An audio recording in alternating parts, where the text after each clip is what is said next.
I started reading Game of Thrones, the books, A Song of Ice and Fire, basically during the time of my divorce.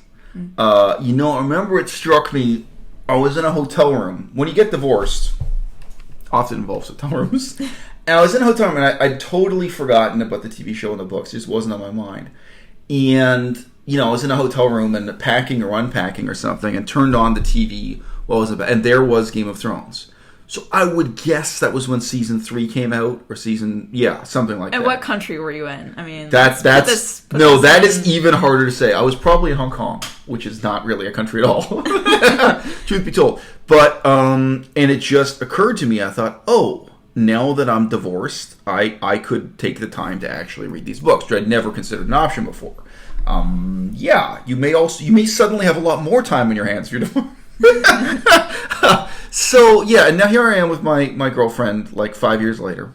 Mm-hmm. She's off camera. None of you can see how good looking she is. Hi. And she's catching up with me in the Game of Thrones books.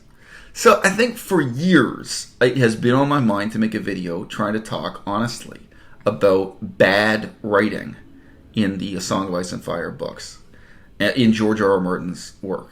And I can't really say it's a taboo subject. It's something pretty much every podcast at some point breaks out in guffaws about, right? So, Melissa, you're not 100% up to the way. All right, let's start at the deep end. Okay. I was going to mention some shallow. I want to start with a really deep one because she's far enough in the books to do this too. Okay. Okay. Who paid the cat's paw? Which is to say, who gave the dagger so that Bran would be assassinated when he was crippled, and why?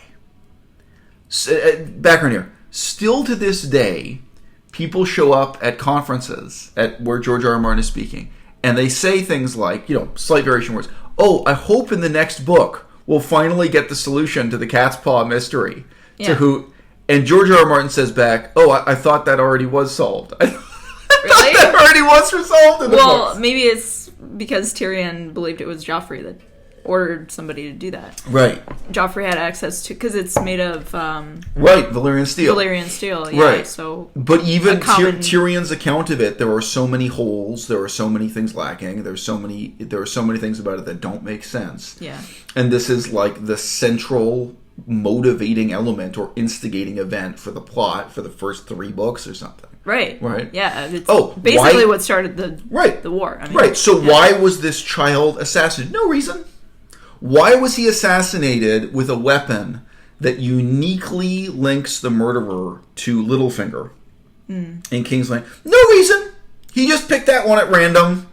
He just liked the way it looked. Why was the assassin given a weapon that's priceless? Like in the books as they progress, we get the sense, dragon bone and Valyrian steel. It's like this dagger is as expensive as like an army. You know what I mean? It's like, it's so ridiculously valuable. Yeah. No reason. No. And then, and how is this resolved? Yeah, that's true. That's it. Well, I mean, I just want to say... He made it up as he went along. That's George R.R. Martin's writing method, is gardening as he goes along. Just, the story grows in the telling, Okay, so it's not a plotted out murder mystery. He didn't, when he started writing the mystery, he didn't have the end in mind already. So it just kind of fizzles out. Okay, so you started out this video by talking about how you were introduced to the books. So I will just say a little bit. The Game of Thrones show came out symmetry. Listen to this. Go on. Yeah. When I first started college. Started university. And a couple of my friends, I think my sophomore year, would always meet up at this one of my friend's house, to watch Game of Thrones. And I was really like anti Game of Thrones for no real good reason, just because I'm not usually somebody who watches mainstream television. I mean, not saying I'm above that or whatever, but It's just usually I'm not into that. Whether you're above it or beneath it, you're outside it, right? Well, yeah, and I've always had this, coming from the background that I have. I know some people who may be listening to me that don't even know who I am, don't really know my background, but I come from like more of a Christian background, and like I always thought of HBO as this really like pornographic, like they. She's not Christian at all herself now as an adult, but that's interesting in terms of your upbringing. HBO is the softcore porn of cable television. Exactly. Yeah, we didn't have HBO. And Game of Thrones in particular is notorious for a reason this way, right? Yeah, right. And the books are not, eh? I mean, like the amount of on-camera sex in the book, so to speak. Yeah. It's true. Yeah. It's not as raunchy as I thought it would be. I mean, you did mention the other day you wouldn't want to be reading this in front of your parents. Like you wouldn't. Right. Like there are some moments that are like. But you remember? Sorry, this jumping ahead, but jumping back. She was shocked when I pointed out to her in Dunk and Egg that the Dunk and Egg stories are the prequels to these, that there is an off-camera sex scene that's alluded to with like one sentence. Like, I would have had no idea. She was shocked. She was like, "Oh my god!" It's like no. Yeah. She read it. So most of the sex is like that in the books, unlike the TV show, right? Yeah. So that was my first impression of Game of Thrones. I thought that it would be basically boobs and dragons and swords and stuff. There are boobs in the book. I mean, it has to be said. I think we all have a pretty good sense of what George's type is, and I don't think George has a lot of experience with women. I really don't. But anyway, this is another source of bad writing. Is the author's limited experience life. So much to talk about. So there was one of my friends who the George R.R. Martin School of Seduction. How did Sorry, go on, yeah. So one of my friends who went by the name of Panda, that was his nickname. So Panda was telling me about the books. So he started with the show, and then he was like, "Oh, there are books. Like I'm going to read all the books." And he was like really going on to me about how I should start reading them and really get into them. And the way he was describing it to me sounded so dorky. I didn't usually read.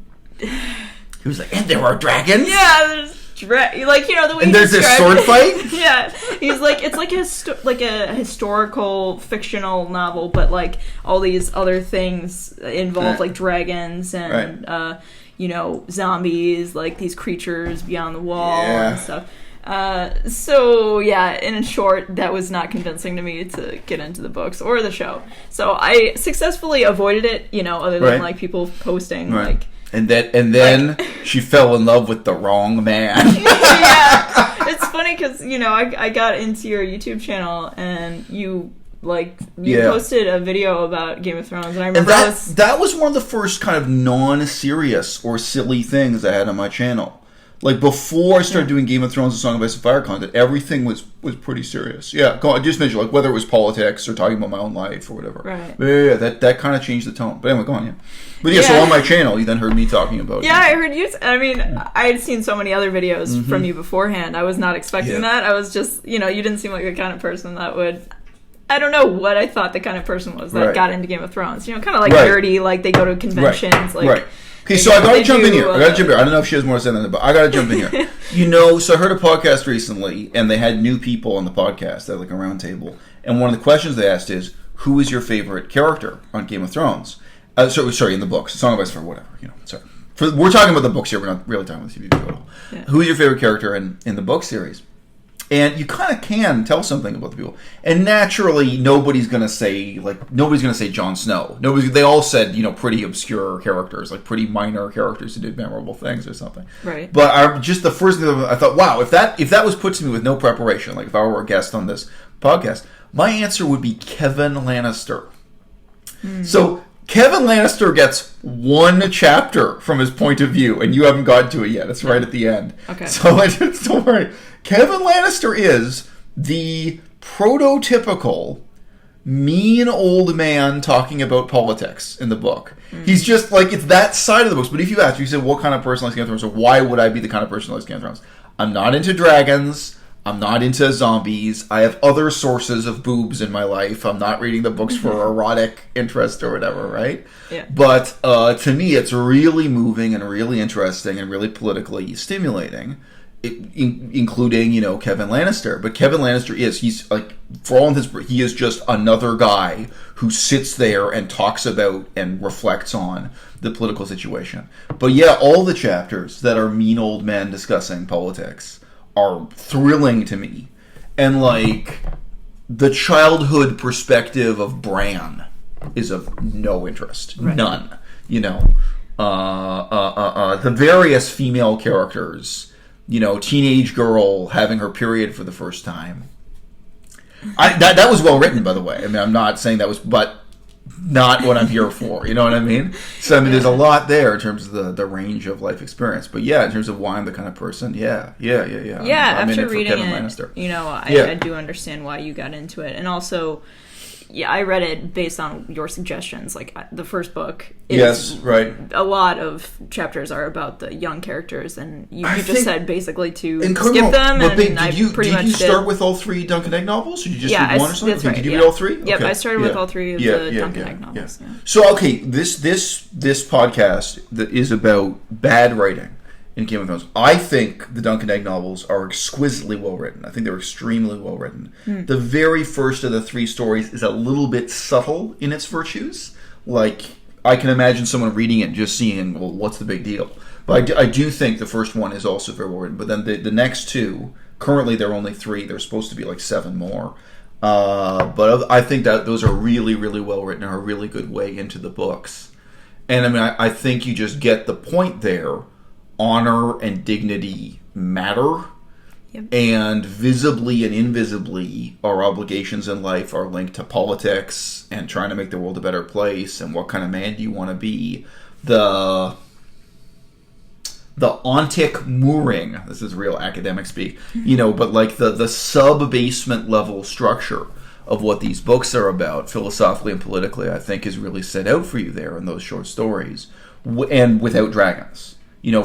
Also, Sorry, this is another issue in the books as a whole, is they're not from an aristocratic point of view. I mean, Dunk is not at the top of the social hierarchy. Yes. He's pretty close to the bottom. So you also get a bit more of a peasant's view on this world and on why these political issues matter. Yeah. And sorry, but I did jump in. Did you want to say a little bit more about your first discovery of the books and why you started reading them, or no? Well, yeah, obviously I started reading them because you had read them, and you said I should read the Dunk and Egg, and that's what I read first. And then I started reading the first book at your recommendation. I skipped quite a few of the chapters. She skimmed some of the first volume because there's just a lot there. I mean, like, I might go back and read it. I didn't actually have the physical book when I started reading it. So this is about bad writing, right? Okay, yeah. But let's be real. This is like what I said with the murder mystery. Mm-hmm. There's all kinds of crap in the first book that goes nowhere. And that reflects the fact that this was an improv. That's why the first book is only worth saying. When you are reading the first book as it is today, in many ways you're reading a first draft, not just a first book, right? Yeah. Oh, what about all the religions that are really important by book 5 or book 7 or whatever you want to say? They're not in there. No mention. No? It's like, that world building doesn't go on. Yeah. What about the board game called Sivas? What about the literal and figurative Game of Thrones called Sivas that turns up in like the very last volume as they're currently extant? Yeah, it's not even in Feast of Crows, which I'm reading right now. Yeah, in Feast for Crows. It might be in the last chapter of Feast for Crows. I forget. This is like at the very end. It's like, yeah. The Game of Thrones. It's an actual game, and it in a really meaningful way shows you the differences in character between like Tyrion and this princess from Dorne and a bunch of other contrasts, and Tyrion and the sellswords, they play the game and stuff. Oh, it's super meaningful, but it's not in book 1. Right. Oh, how about the whole prehistory that is in the third Dunk and Egg story of the blacks versus the reds, this civil war that in many ways set the stage and set up the whole subplot with Aegon and what Varys and Illyrio Mopatis are playing. Well, not there. Like, there's so much that's missing that should be there in Volume 1 as it's never in a Game of Thrones. And there's so much crap there that is meaningless and is going nowhere and means nothing. Okay? And I want to say this straight up to your face, Internet. I'm saying this to your face, Internet. Volume 1 is badly written. Okay? Why? Definition of bad writing. When things happen so the plot can progress and for no other reason. Okay? We're going to do the great ranging at the wall. We're going to round up a bunch of guys and march. Why? So the plot can progress. How are we going to win? Okay, so now we're at Crasser's Keep. So you don't have an army. This is a contingent, the Great Ranging. The whole of the Night's Watch is massively undermanned. They don't have enough men to lose anybody. They shouldn't be risking anyone's life. They stop at Crasser's Keep. Craster and the Old Bear, Craster and the Lord Commander of the Night Watch, they sit down. Let's break it down. There are 1 million wildlings. There is the largest army of human beings the North has ever known has been amassed by Mance Rayder. Mm-hmm. If you bump into them, every single one of you will die. Oh yeah, you know what else is going on? The others and this army of ice zombies. That's also up here. If you bump into them, every single one of you will die. Yeah. Well, let's keep going north. Yeah. Why? What are you trying to accomplish? I don't know. There's nothing there for you to conquer. It's not like you're trying to occupy and conquer a foreign city. There is no objective. There is nothing. It's not even like you're inviting Mance Rayder to negotiate a peace treaty. There was absolutely nothing that could be gained, and all of you are going to die, and you've confirmed that explicitly in the meeting and discussion at Crasher's Keep. Why are you going to keep going? Well, there's an author and there's a plot, because this isn't... It's garbage writing! Okay, wait, but it gets worse. So, Corin Halfhand comes back to the... Oh, see, she's read it recently. She remembers all these obscure names. I think most people go, who? He's the guy who comes back to the wall, and as soon as he shows up, so he's just gotten back to the wall, it's like, oh, let's go ranging in the north and kill some random wildlings. And let's take Jon Snow with us. Why? Right. No reason? Oh, hey, you're Jon Snow. Hey, you're related. This 14-year-old kid. Right, with no skills. Like, oh yeah, we're putting together a unit of like the hardest dudes in the Night's Watch. One of them has a name like Stone Snake. Like, yeah, me and Corin Halfhand and Stone Snake and like whatever. The other guy's name is like, Asp Eater or some crap. And it's like, the one was called Lord of Bones, or is that... No, that's the Wildlings. Okay, that's later. Lord of Bones, another... But anyway, it's like, oh yeah, we got these like hard men from the Night's Watch. We're going to go up and like rape and murder some random wildlings because that's what we do. No moral comment. So let's just have Jon Snow join us. Oh, well, he's like in the Stewards Guild. He's not a ranger, and he's like here working for... And we're undermanned, and we're supposed to be fighting the like and what? Why do you want to plot? The Lord Commander says to him directly, "But if you do this, you're all gonna die. Like you're just gonna die." Oh well, nobody lives forever. Like that's the actual. There's no objective. What are you going to accomplish? Going to nothing. You're all going to die. We need every man we can get. We're critically undermanned. We're in the middle of a war. And again, there's no strategy. It's not like there's a peace treaty coming with Mance. No. War on an unbelievable scale with both the largest army of humans and the unlimited army of zombies. Okay, bye, guy. Okay, John. Go join. Oh, yeah, I hope you meet Benjen in your watery grave. Yeah, maybe you'll bump into Uncle Benjen on your way to your death. Like, it makes no sense. It's so stupid. It's so unbelievably dumb. That is bad writing. And there's no way you can, like, symbolically interpret it and be like, oh, well, telepathically Bloodraven was manipulating them, or Jojen could see the future. No. It's just bad writing. So, and Volume 1 has a lot of that. Like, I don't even want to talk about Volume 1. I want to talk about the events of the more recent novels. Okay. Because Volume 1 is not that interesting. But Volume 1, if you actually go back and look at it with the level of scrutiny that you have for the later volumes, it is badly written. Well, I remember when I first started reading it, I was really impressed with the foreword, or like the very first part. Yes, that's beautifully written. Yeah, the prologue and to Volume 1. When they find the wolves, the wolf pups, like, I don't know, like some chapters, I think were... Oh, sure. Like, no, sure. Looking at it in isolation, I remember feeling... So the prologue, that's where we first see the others north of the wall. Yeah. And... the quality of writing there, just the description of the trees with their icy fingers against the sky. And I really felt it, that as soon as we got to chapter 1 or 2, the quality of writing went down. I was like, oh, I see, yeah, you can't do like a 3,000-page book and have that level of quality of description on every page. It seems to be a pattern. Yeah. I've really liked the epilogues and prologues in each of the books. That's right. There's a little more care with the language. Yeah, and it's usually like people that we don't know. Right. You know, it's different. Right. I mean, George was a short story writer and most a novella writer. Yeah. And he wrote scripts for Hollywood. You know, number of pages in a script is not that long. Right. And there's a certain beauty to short stories like that. Well, I think these novels, they really are like a series of short stories. I'm sorry, everyone said that, but I mean, so you have that epilogue or that prologue, and it kind of works as a short story unto itself. Yeah. And then you get linked together this series of somewhat disjointed short stories. Sure. Yeah. I mean, you guys can tell, even this criticism, you can tell, like, in many ways, I appreciate George and his writing, and I love the books. But there is a lot of bad writing in it. For me, like, a rage quit moment. I'm forgetting if this was the first time I went through the books or the second. But because I think I'm remembering it from, like, the second or third time. So not all of it have I read 3 times. But the later books, Feast Dance, I've definitely done 3 times.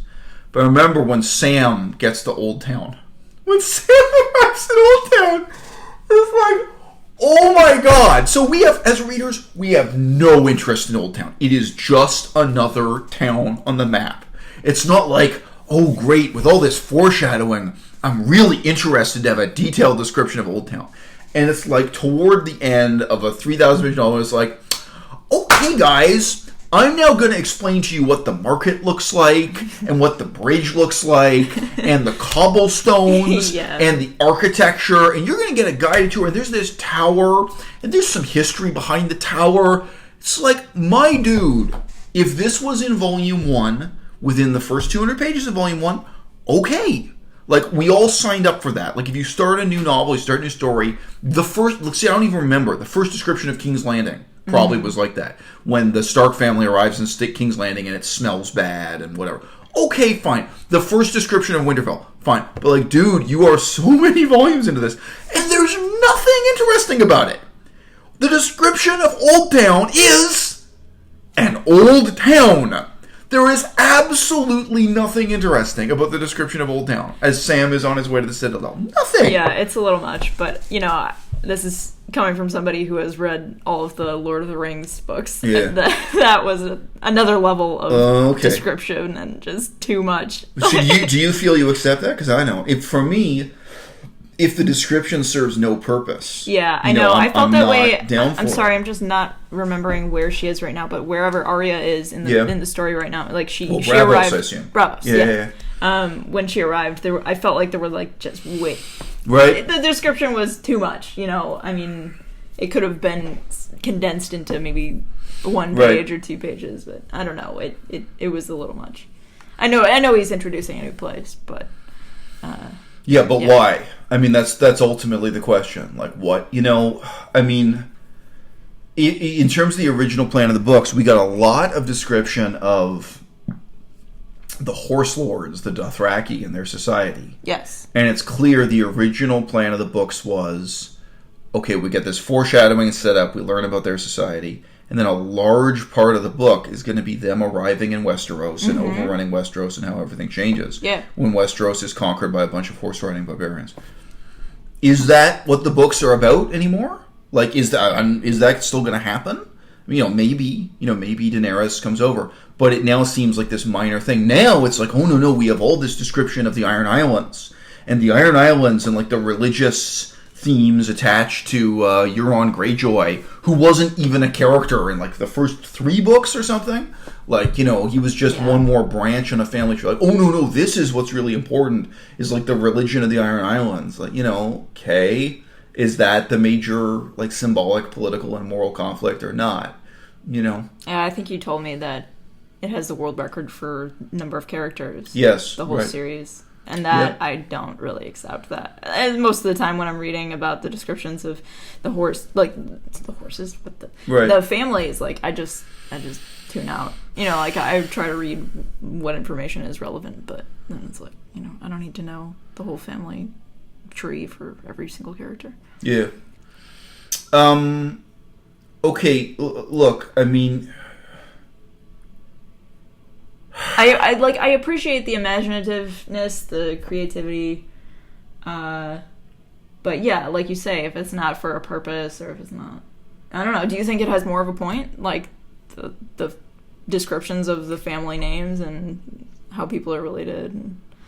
I mean, I think that's part of what makes these discussions so difficult, is that we ultimately don't know where it's going. So you mentioned Bravos, the description of society in Bravos. That's not the last Eastern society we get descriptions of.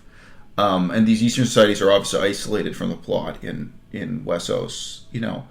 I thought the reason why we were learning so much about Bravosi society, and then as Tyrion escapes through Essos, we learn about several other societies, was because of the significance of elections.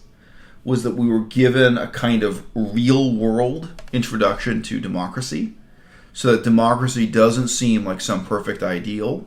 I mean, of course, if you really understand ancient Athens was not perfect, but so that we have, in contrast to feudalism, like, oh, okay, so there are these other societies, and at first we just saw them in terms of slavery, and that slavery is worse than freedom, right?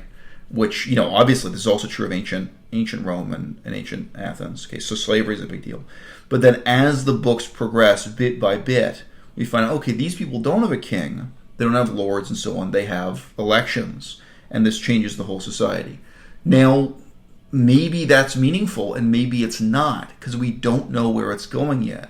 So, you know, it's perfectly in character, but I mean, Tyrion doesn't get it. The actual scenes where Tyrion is discussing democracy, I think they're in Volantis, but they're on the road going east. Doesn't matter.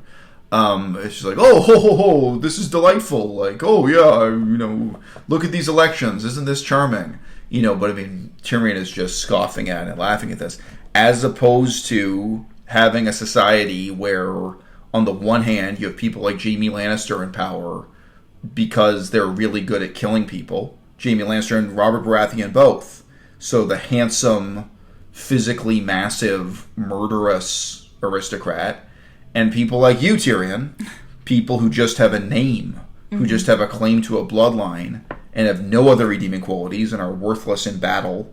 You know what I mean? No offense. You know, I mean, you're not going to win any sword fights here, Tyrion, but because you're related to someone who once was good in a battle or something, you know, and you push the peasants around. So, I mean, you know, that's something that could be meaningful as the books progress. You know, George is also doing this thing that really reflects his background in games. So partly video games, but especially tabletop board games, which he's admitted he's done interviews about that. Role-playing games, but real life role-playing games not on computers, where it's like he's just kind of filling in the whole world with details to balance out like the game, where it's like, oh yeah, and then so these people have fire magic, so then these other people have water magic, and then these people have this other kind of magic, and oh yeah, like each of the kingdoms on the map of the 7 kingdoms gets filled in. That stuff to me seems really meaningless and really aimless. And why are you asking the reader to care about this? Yeah. Yeah. No, I don't have any experience with Dungeons and Dragons, but it kind of seems like that. It's like, right. Yeah. So like there's... Yeah, like, I don't know, all the... You know, that every house has a sigil, and you're supposed to be vaguely aware of what each house's sigil is as you're reading, and what's the point? I mean... So look, other than knowing... We know this, even if nobody admits it, it's obvious from a careful reading of the books. When the books started being written, he did not have the idea of who was behind the Weirwoods. So, you know, when Bran gets to the north eventually, there's the Magic Man in the tree. Yeah. And the Magic Man in the tree is the same guy who appears for 5 minutes in the Dunk and Egg novels, by the way. The guy at the end. Brynden Rivers of A Thousand Eyes in One. So it's the ancient... Which, again, is not that interesting. I'm sorry, it's not that big a reveal. The minor character you might remember from the prequel to Volume 1 now shows up living in the sub-basement of an ancient temple in the north beyond the wall. And we got one line, which is very obvious before we'd thought of that. There's one line from the elderly maester at the wall that when he came north, Brendan Rivers came with him. So that's it. That's all the foreshadowing you get. We have a vision in the flames from Melisandre, which establishes that her enemy, the enemy of her religion, what she's against, is Brendan Rivers, is the man in the tree. So, this is another problem. I haven't gotten to this yet. Right, okay, but you still... Taking your word for it. Look, in terms of, what is the point of the religion of R'hllor?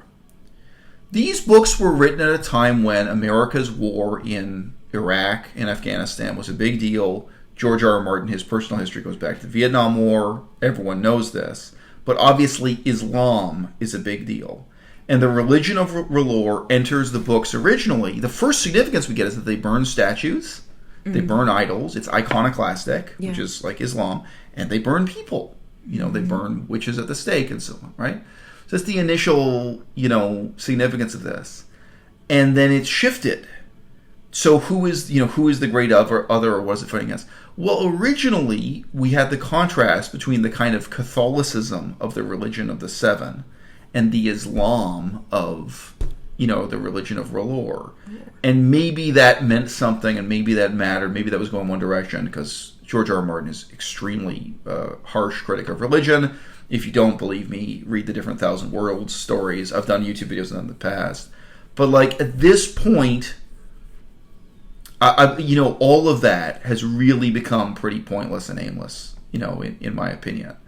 So what? There are dueling magicians now? It's just Melisandre is working for somebody in a robe behind a curtain, like the Wizard of Oz. Somewhere there's the Wizard of Oz who's at war with the other Wizard of Oz who's, behind the trees.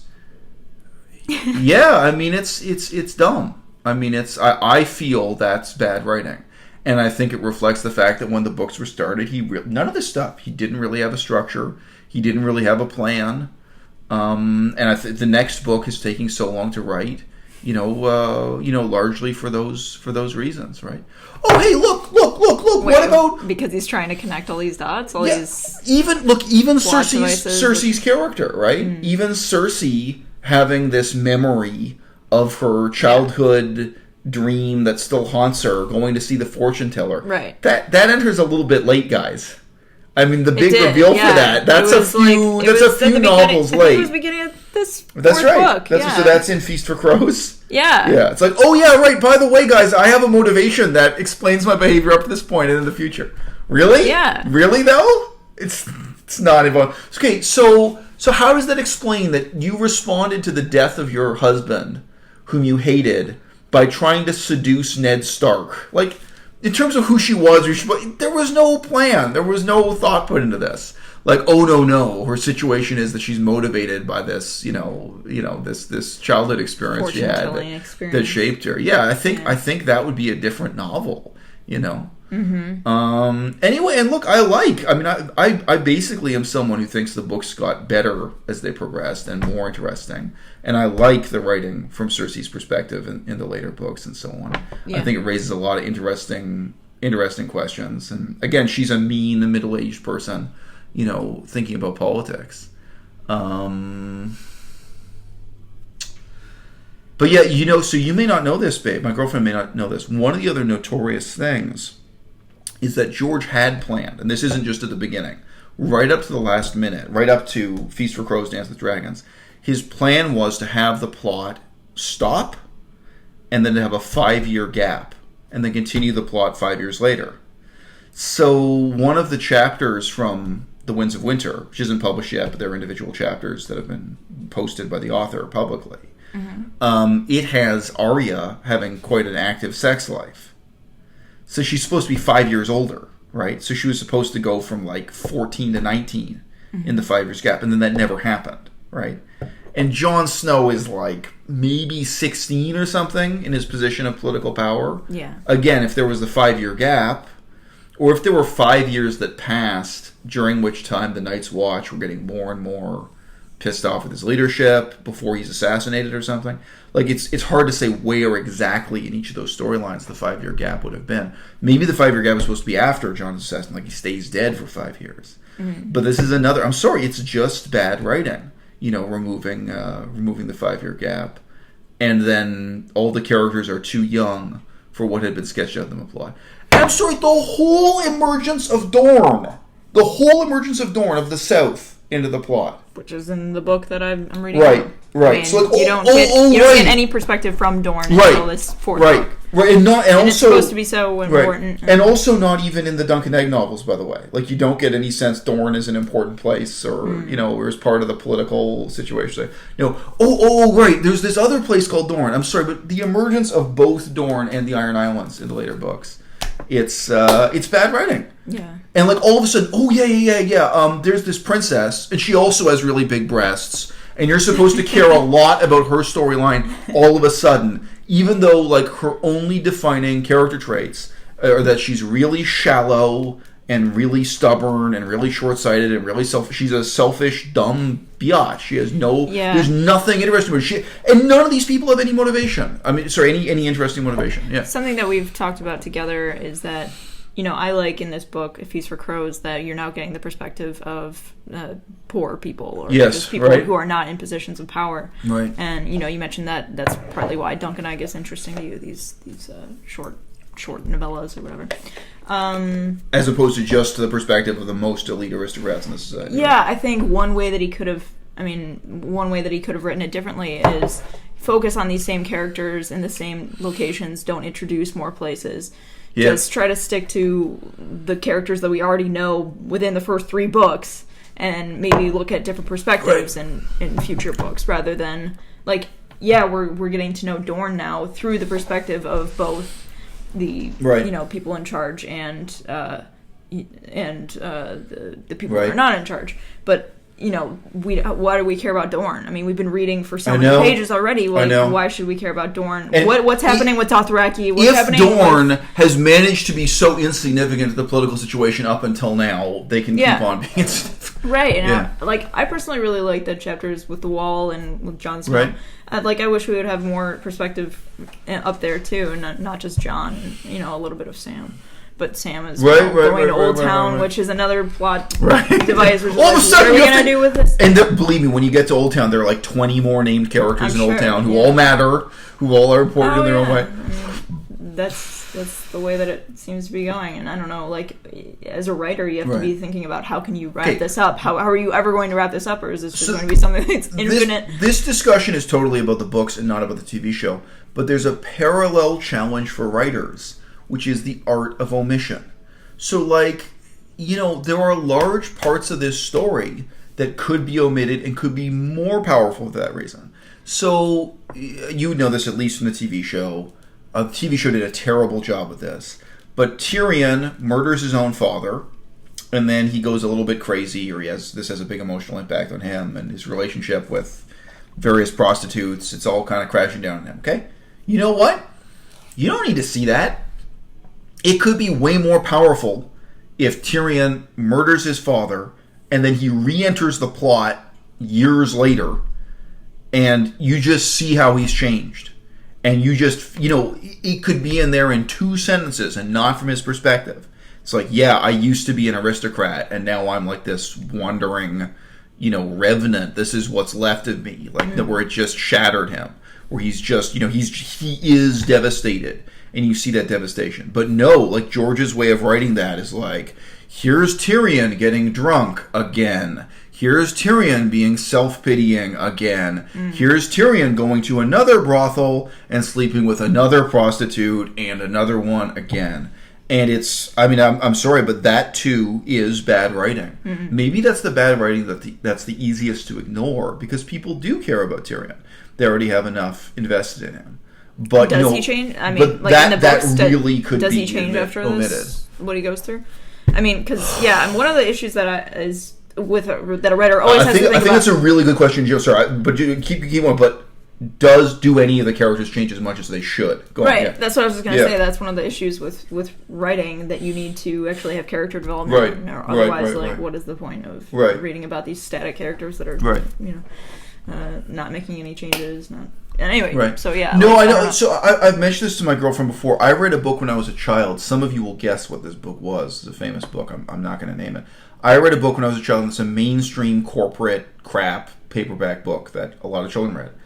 And in that book, up until almost exactly the halfway mark, the main character, he's motivated by revenge, and it hits the halfway mark, and he's like, yes, the time is coming. One day, he's going to get revenge against the people who killed his parents, the people who destroyed the village he came from. Mm-hmm. His village was destroyed with something like that. And then there's a couple of blank pages, then it's part 2, and it's maybe just 5 years later. There's something like a 5-year gap. But he's grown up. He doesn't care at all. it's never there at all. And for me as a kid, that really struck me. It was like, whoa, people change. Like when he was really young. So let's say when you were 13 years old, you thought the most important thing on earth was getting revenge because your village got burnt down. And now you're 23 and you're an experienced warrior, and a lot of people's villages have been burnt down. Mm-hmm. A lot of people are orphans. You've met, and you just moved on, and you have no interest in revenge on anyone, and you've got a totally different perspective. And that, again, it was a dumb corporate kids book. It's not a masterpiece. It's not considered great literature. Mm-hmm. But I remember as a kid, it was like, whoa. So yeah, seeing that kind of character change, it's obviously something we were looking for in the TV show, even with somebody like Jon Snow. Yeah. Again, his plot has gone further in the TV show than the books. It's like, nope. Dying and coming back from the dead just doesn't change you. Going from being a down-on-your-luck bastard who doesn't even think he's going to survive the next few months, at the wall in this crazy, hopeless war, badly written war against the wildlings, to being in a position of tremendous power, to, being backstabbed, betrayed by your friends and colleagues, and, no, just same old Jon. Nothing's really changed there. So yeah, the question of whether or not we get the character development we should be getting, I would guess the problem in the book is the 5-year gap. How does Arya learn to speak Braavosi? How does she change so much as soon as she gets off the boat? Well, I think there were supposed to be 5 years that passed in there, and maybe something a little bit more interesting. And look, maybe is this? I don't know how you feel about these chapters, or how many have you done? Does Jaime Lannister change enough? Is he our positive example, or is it the same problem? We really only get to know Jaime after he's had his hand cut off. Right. We don't really get to know him first. So we get to know him later when he's... Yeah, we get to see him after he's presumably made a big change in his personality. Right, where he's taking on the new direction and so on. Yeah. Yeah, so I think so. Yeah, I really, really loved those chapters, the Jaime chapters on the first reading. Yeah. I like Jaime's chapters. Yeah. But in the original plot for the books, which again has been leaked, so we know what the original plot was, he was basically just the villain. He was just the scenery-chomping evil villain. He was the Darth Vader of the story. Yeah, and so, part of what's going on there is just George spontaneously adapting and changing. Like, for George, that's what's interesting about it. It was like, I started writing this guy as a villain, and now here I am kind of unpacking different layers of him and finding things that are redeeming or interesting or conflicted about him. Yeah, I feel like the character development of Sansa, at least at the point that I'm reading, is pretty poor, just because what she's been through, and gets worse. You'd think she'd be more jaded or rebellious in nature by this point. Look, okay, so you know what? I thought about mentioning this earlier, and I wasn't going to just because it's past what you've read. So there were the finished books, and then there were the leaked chapters for Winds of Winter. But you already know this from the TV show in broad brushstrokes. Mm-hmm. Sansa is abducted by Littlefinger, right? Yeah. And both of their motivations don't make sense after that point. Yeah. If Littlefinger literally raped her, or married her, or imprisoned her, or used her in a plot to take over political power in the North, that could make sense. There were kind of a million possibilities. Littlefinger literally owns a brothel multiple brothels. He literally tortures people to death mercilessly. Littlefinger is this incredibly evil, vindictive character, and the only soft spot he had is a sexual obsession with Sansa's mother, who's now deceased, that he transferred to Sansa, and he started being sexually obsessed with Sansa from the minute he first met her. So in terms of motivation, in every way, and now he's captured her in almost impossible circumstances. He snatches Sansa out of thing. And now, it would make sense if she were literally in chains, or if he were, being kingmaker, queenmaker, carrying out some plot with her or something. What he actually does with her in both book and show makes no sense. Yeah. And her relationship to him also, in my opinion, makes no sense. I mean, if you even just think about the very first step, if you're Littlefinger, once you've captured Sansa, why would you take her to the Vale and reunite her with her aunt? Even that does not make sense. Well, I mean, the point would be to take over the Vale, which he did. In the books, at least. I don't know. Right. I don't remember the show. But... Okay, but you see, no, that's bad writing. No, that's bad writing. But he's not... No, wait. That's bad writing. There's no way he could be planning to murder his wife. Well, that's a totally spontaneous, ridiculous situation. There's no way he can be planning to murder his wife within 2 days of getting married, within a couple of days of getting married, and to carry out the ridiculous, spontaneous plot that happens to take over the Vale. There's no way that can be his plan at that point. And even if he was going to go back to cement the marriage to her and, gain some kind of status in the Vale, by bringing Sansa there, he's putting her into the clutches of a crazy woman who knows who she really is and who has power over him and power over Sansa, and who can prevent him from marrying or having sex with Sansa, who can destroy all of his plans, all of his short-term and long-term plans. Yeah. And again, he's a brothel keeper. There are other things. Jane Poole, a minor character, is, raped and brutalized and turned into a prostitute, and then later sold to Ramsay Bolton as Ramsay Bolton's bride. There's a Jane Poole subplot. But I mean, in every way, this is this ruthless, cold guy. I mean, even if he kept Sansa locked up somewhere else when he went to the Vale, that would make so everything. Why do the different steps happen? The plot. That's absolutely all there is to it with him. And I mean, there. If what he wants is what he wanted in book one, it's not even really clear why he'd go to the Vale at all. He could do almost anything, at that stage. So I just say, to me, that's bad writing on the big strategic level. And then also, I mean, who is Sansa and how does she feel about Littlefinger and what does she want and what's her situation? That does not make a whole lot of sense either, You could write Sansa as just a weeping basket case. Yeah. Just make her someone who's just totally overwhelmed by these situations. But oh, sorry, 5 minutes ago you were married to the king. Well, going to be married to the king, and then that was canceled. Then 5 minutes, you were married to the wealthiest man in Westeros. Yeah. Tyrion Lannister, and I mean, he's a dwarf, but he's still being married to a multimillionaire in our times, and so I mean, there are all these vicissitudes she goes through, and what happens next with her doesn't make a lot of sense. Strategically or in terms of character analysis. No. Yeah. That brings to mind so many different things in the plot, that haven't been resolved. I mean, maybe they have later on, who killed Joffrey, right. So that was open. Maybe how we can did Littlefinger know to be there when?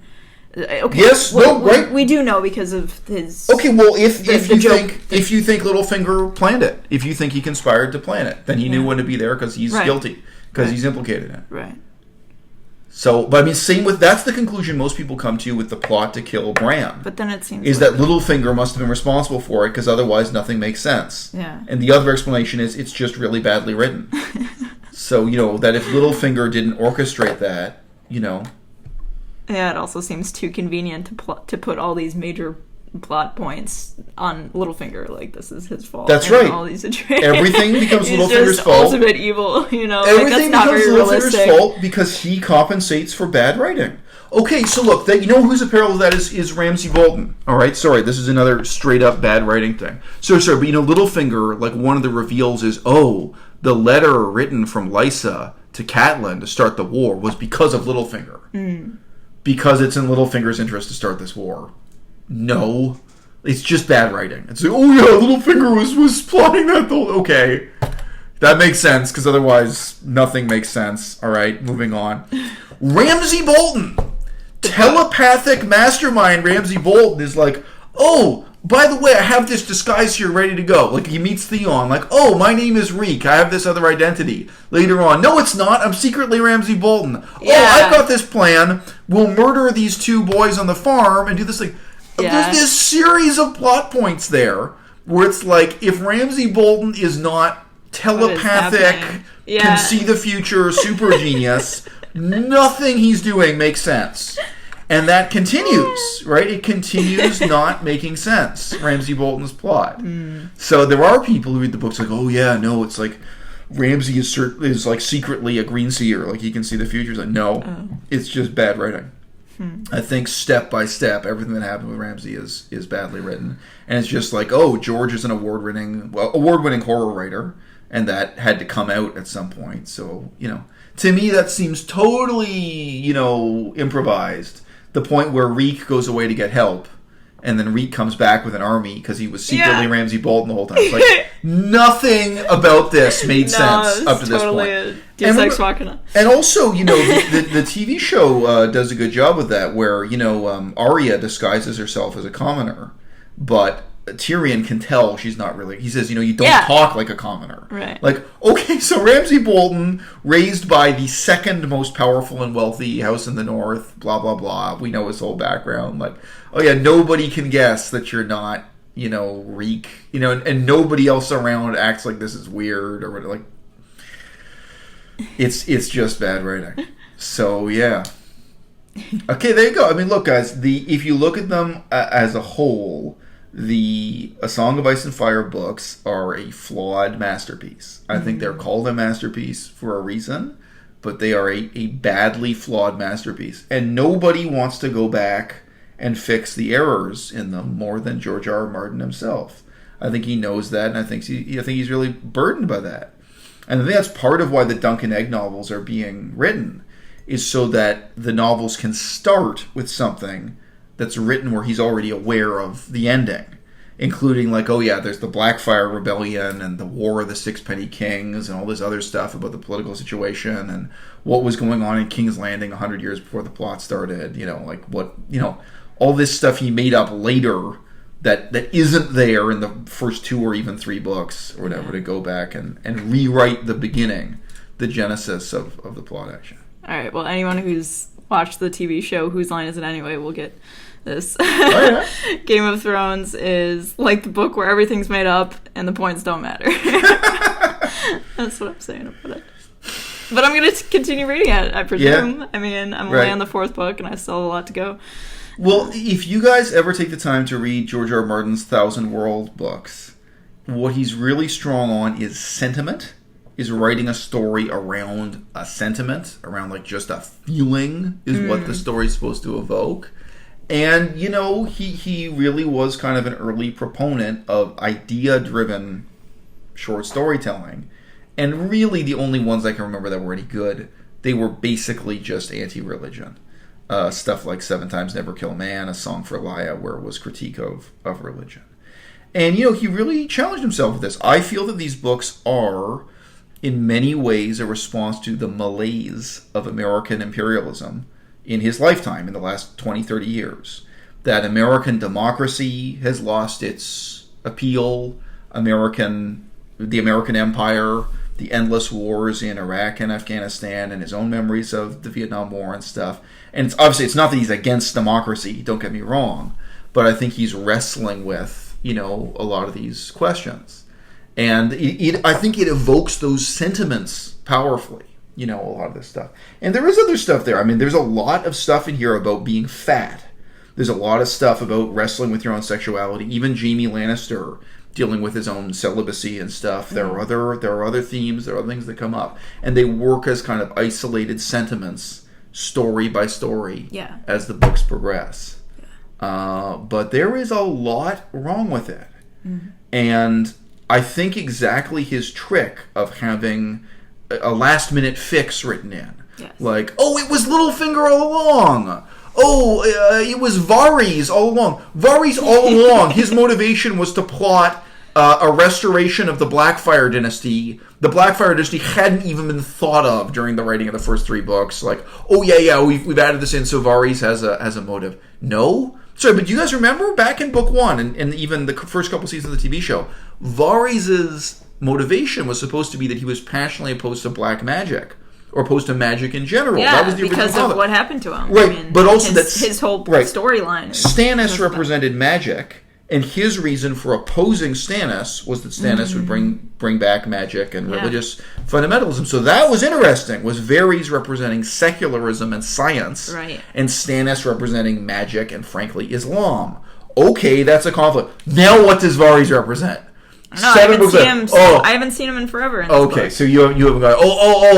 Yeah. Well, there was this war like decades and decades ago, and there's this other line of House Targaryen called the Blackfyres, and there's this secret plot, and that'll work out better because reasons, and he was secretly planning it all along. It's lame.